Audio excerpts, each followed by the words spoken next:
que fazer então, Edivaldo, para poder nós termos essa permissão? E eu quero fechar aqui contigo, eu quero dar aqui para vocês algumas coisas. Vou dar 4 posicionamentos, tem vários, mas vou te dar 4 posicionamentos para você começar aí a fazer a diferente. Você até hoje não tinha entendimento disso, você agora vai começar a ter esse entendimento. E eu vou te dar 4 dicas aqui, né? Segundo princípio, para você começar a aumentar a tua permissão ou a ter acesso à sua permissão. Primeira coisa, desenvolva sua disposição para obedecer. Lembra? Disposição, capacidade, né? Então, primeira dica aí, anote aí. Desenvolva a disposição para obedecer. A permissão começa com a entrega, não parcial, mas total. A permissão começa com entrega. Então, mostra a Deus a disposição para obedecer aquilo que Deus determinou. Você tem uma palavra de Deus? Se não tem, busca, irmão. É o primeiro de tudo, é você ter uma palavra de Deus.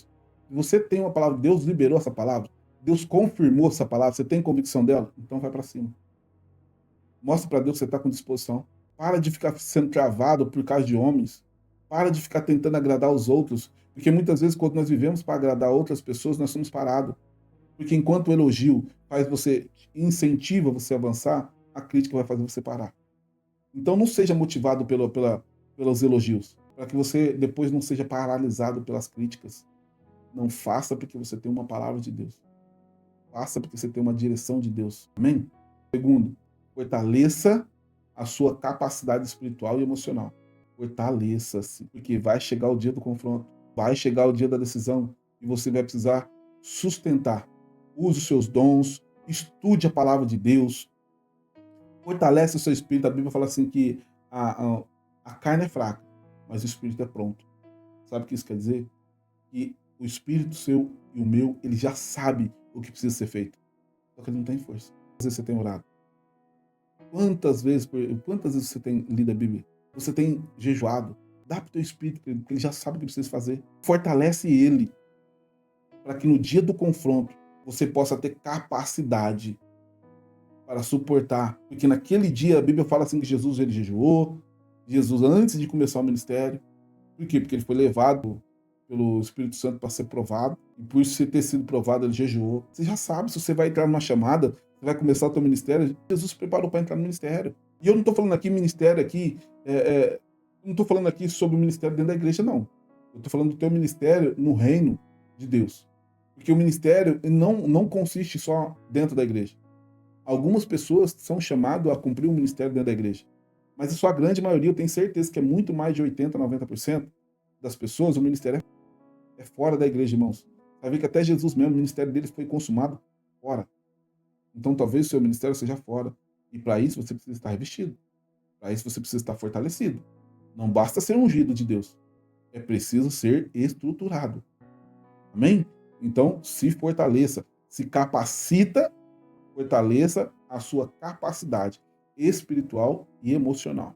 Terceiro, alinhe os 4 relacionamentos que definem a sua permissão.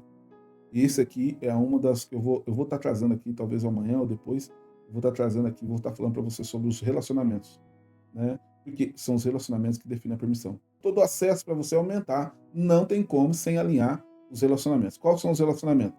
Relacionamento com Deus, que define a sua identidade. Relacionamento com as pessoas, é necessário você saber que vínculos fortes é necessário limites claros. Vínculos, quanto mais forte for o vínculo, mais claro tem que estar os limites. Porque senão pessoas vão fazer da tua vida, vão sambar aí. Entenda uma coisa, as pessoas que são mais próximas, elas precisam ter limite, tá? Então, pessoas consigo mesmo, aí é onde está a cura, você vai precisar desenvolver cura interior, né? Uma cura emocional, né? Uma capacidade racional. Por quê? Porque, querido, não adianta, as pessoas vão falhar com você, vão errar contigo, e você vai precisar ter maturidade para poder lidar com isso. Por quê? Porque as pessoas são assim, não tem como você mudar os outros. A gente só consegue mudar a si mesmo, e mesmo assim não é fácil. Então você precisa ter noção que você, consigo mesmo, é um relacionamento que você precisa começar a olhar com mais carinho, com mais atenção. Tá? E o último relacionamento é o relacionamento com o seu propósito. E aí entra tudo aquilo que nós falamos aqui, que é o posicionamento, a atuação, né? Daquilo que Deus te chamou.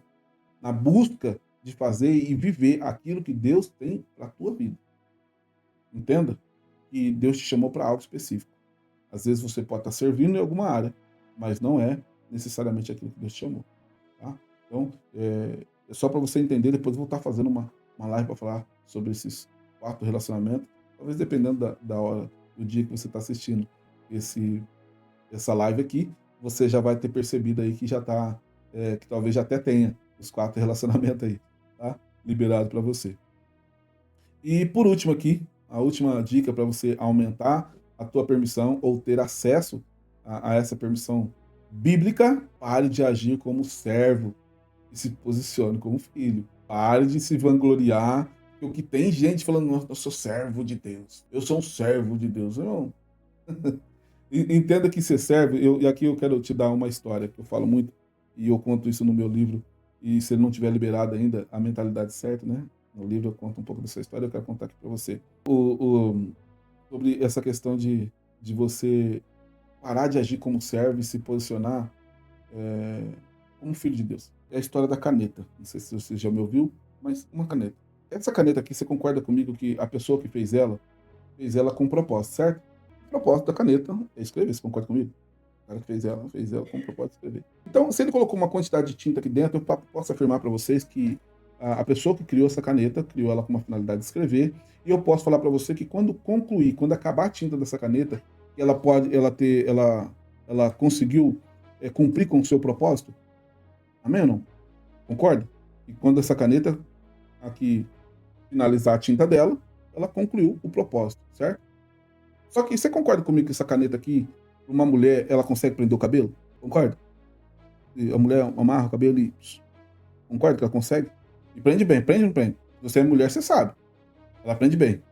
Serve para prender o cabelo. Serve ou não serve? Tá. Mas quando essa caneta tá no cabelo aqui, servindo para prender o cabelo, ela tá cumprindo o propósito dela? Responde para mim. Ela tá cumprindo o propósito dela? Não, mas ela tá servindo. Tá, mas não tá cumprindo o propósito. Não. Assim tem muitos na presença de Deus. Estão servindo, mas não está cumprindo o propósito. Irmãos, isso é muito sério, sabe por quê? Porque a Bíblia fala assim, que naquele dia, muitos me dirão, Senhor, no teu nome eu não profetizei? Eu não falei em línguas? Eu não fiz milagres no seu nome? Sabe o que Jesus vai falar? Apartai-vos de mim, vós que pratiqueis a iniquidade. Eu nunca vos conheci. Sabe o que eu nunca vos conheci? Sabe o que é a palavra conhecer? Sabe o que significa conhecer? A Bíblia fala, a primeira vez que essa palavra conhecer apareceu na Bíblia foi quando Adão conheceu Eva e teve Caim. E Adão conheceu Eva e teve Sete. Pode ler na tua Bíblia. Conhecer fala sobre fusão, fala sobre conhecer intimamente. Sabe o que Jesus está falando aqui? Eu sei quem você é. Ele não está falando que ele não te conhece por não saber quem você é. Eu sei quem você é, mas eu nunca tive uma fusão contigo. Eu nunca tive intimidade com você, porque você nunca se interessou no propósito daquilo que eu tinha de verdade para você. Você está servindo. Você é servo de Deus. Ah, pastor, mas eu abro culto. E eu prego. Foi para isso que Deus te chamou, irmão? Você tem certeza que Deus te chamou para isso? Se é tua chamada, amém. Tá tudo certo. Mas tem muita gente se envolvendo em coisas que não foi chamado. Mas está servindo. Está ajudando. Nossa, servo de Deus. Olha Moisés, quando se frustrou lá que matou o egípcio, ele ficou na casa do seu sogro 40 anos servindo. Era pastor de ovelhas ali, ó. Nossa. Mas era para aquilo que Deus chamou ele? Não. Só que quando Deus chamou ele, ele estava tão frustrado que quase que não vai. Começou a dar desculpa em cima de desculpa. Será que você não está dando desculpa, não? Para assumir aquilo que Deus tem para tua vida? Ah, mas eu sou pesado em língua.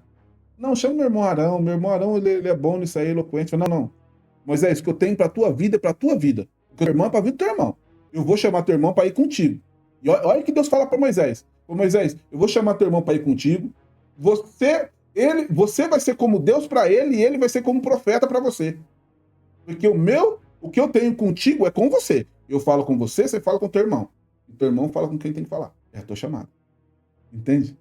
Então, por isso que é muito importante você entender que o fato de você ser um servo de Deus não te faz filho.